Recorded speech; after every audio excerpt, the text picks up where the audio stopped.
निवडणूक आयोगाने भारतीय जनता पक्षाच्या दबावामध्ये निर्णय घेतला। माजी गृहमंत्री अनिल देशमुखांचा गंभीर आरोप। कोल्हापूरमध्ये ऊस दरासाठी 14 संघटना मैदानामध्ये 6 नोव्हेंबर पासून शेतकऱ्यांचं बेमुदत ठिय्या आंदोलन। प्रादेशिक सहसंचालक कार्यालयाच्या समोर आंदोलन। देशातील सगळ्यात मोठ्या बैलगाडी शर्यतीचं आयोजन चंद्रहार पाटील यांच्याकडून श्रीनाथ केसरी बैलगाडा स्पर्धेचं आयोजन। 9 नोव्हेंबरला सांगलीच्या तासगावमध्ये शर्यतींचं आयोजन।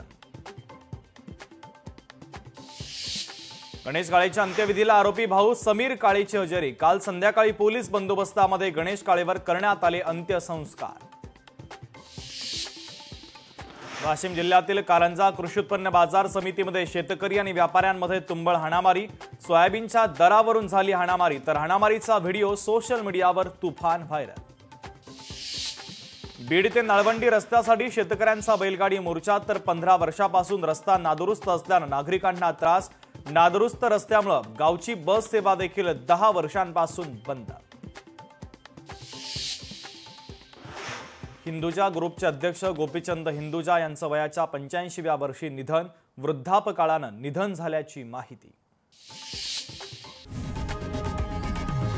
लोकशाही मराठी ऐका, पहा, जागरूक रहा।